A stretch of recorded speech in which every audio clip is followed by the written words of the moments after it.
Good morning. This is episode 6. This is called The Toolbox. I'm Chris Tresice. I've been a design and marketing solopreneur for over 20 years, and I've been in sales and marketing for even longer. Tools are my life. I have to have tools for everything to run my business. And as I've said before, I'm kind of a shiny new object guy, so I love a new tool. So this episode is going to be, how do we focus our tools? How do we have a toolbox that is focused on accomplishing our goal and reaching our destination? So that's what I'm going to walk you through. I'm going to give you some of the tools that I use on a daily basis. Some of them may be a more personal tool, but I think those are important as well. Here's my list of my favorite tools. My John Maxwell Leadership Bible. I am a huge fan of John Maxwell. I have practically every book he's written, and I've based many of my own business principles on John's teachings. He really captures the lesson plan format that I hope to use through my journey. The Leadership Bible, in one way, is just a normal Christian Bible with an Old Testament and a New Testament. But throughout the books, he has provided leadership insight from his book, The 21 Irrefutable Laws of Leadership. So it also adds even more depth and leadership focus for me. And I have his book on an iPad, which makes it easier for me to carry it around. My second tool is my Audible subscription, Premium Plus. With this subscription, I get a new credit each month to download any book in their library and listen forever. If I don't like it, I can return it and get another one. I have saved over 90 books that I've listened to, some multiple times over the years. Rather than listening to music, news, or sports, I use my car as a classroom. All of my books are learning things rather than entertainment. I have Netflix for that. The Notion app. This is a relatively new addition to my toolbox. It's a note-taking app, but on steroids. I used to use Evernote and switched from Evernote when they sold and started getting a little squirrely with my access. So I tried a few alternatives, but when I started using Notion, all I can say is wow.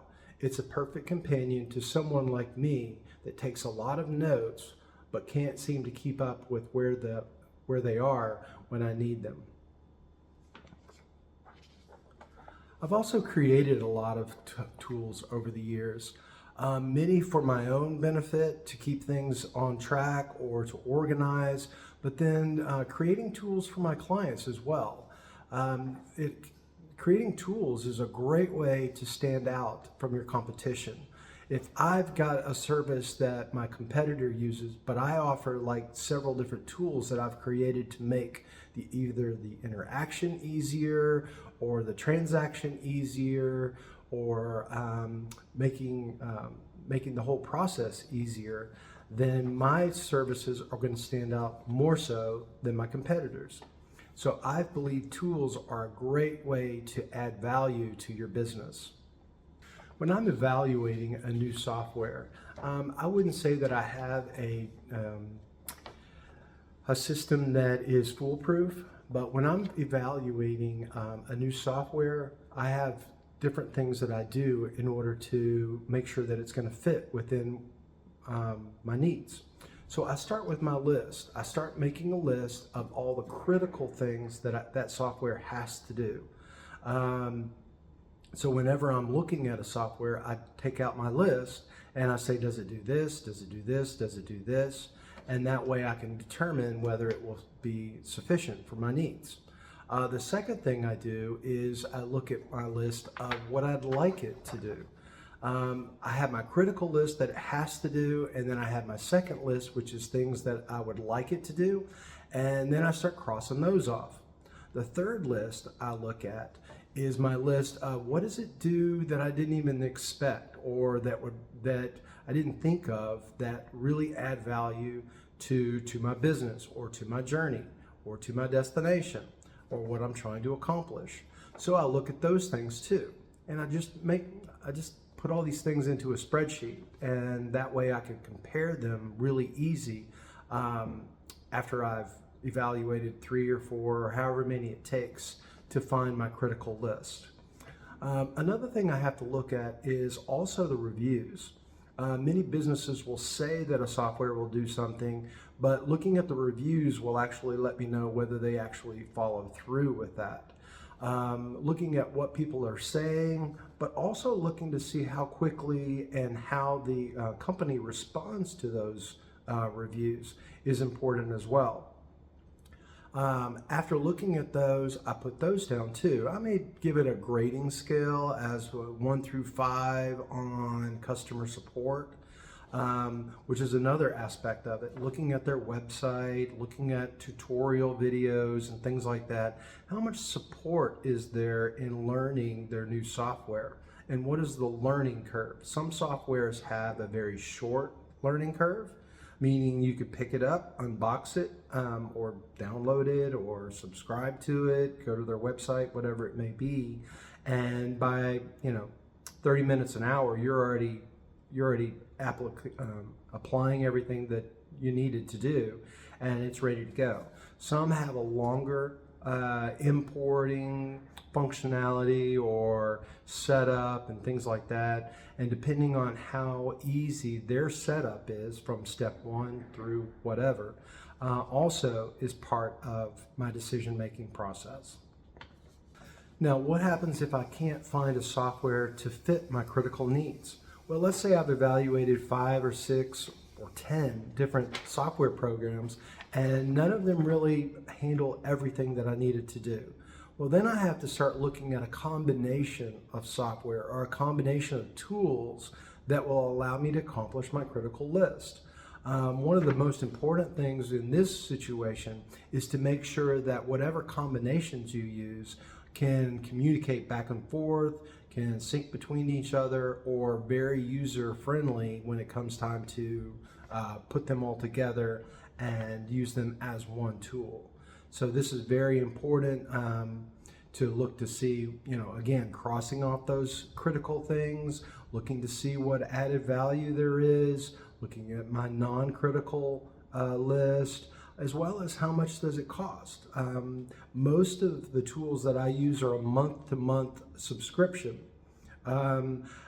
I like to, rather than be inventing a software or inventing a tool, I would much rather start with someone that already has a tool that I can implement into a system, and that way I can evaluate it over time to determine, can I make it better? If I design something from scratch, can I make it better? So that's a big component, but you won't know that going in the beginning. So that's a big part of it. And finally, if I look through the software and I can't find a combination of what's available within my industry, maybe I need to think outside the box and look for maybe a software solution in another industry. Something that still, I'm looking at my critical list, I'm looking at what I have to have it do, but perhaps there's a software outside an industry that will do the job. That's when I have to look outside my industry and do some research to see if there's software or tools or systems that I can apply to my business to accomplish my list of critical things. We always go back to the list of critical things. That's why this list is so important to create. It's like if we're going on a vacation, what to pack. We have to know what our destination is before we can start putting things together. And then we base what we're going to take on that journey based on where our destination will take us. Sometimes we don't really know the complete destination, but we at least have to know far enough in advance or far enough into the future that we want to go so that we're able to plan for that. I always look at software or tools or things like that, things that I can use now, but then I also look to things that can help me farther into the future. And will it accomplish that, or am I going to have to start all over again with another tool and go through that whole process again? So I hope this was helpful. We're going to be talking a lot more about tools. We're creating our own tools. If there's tools, if there's your critical list and you can't find a tool to suffice, let's talk. Maybe we can do some brainstorming sessions and things like that in order to find a tool or make a tool that will work for what you're trying to accomplish. Well, have a great day, and I hope this was helpful. Thanks.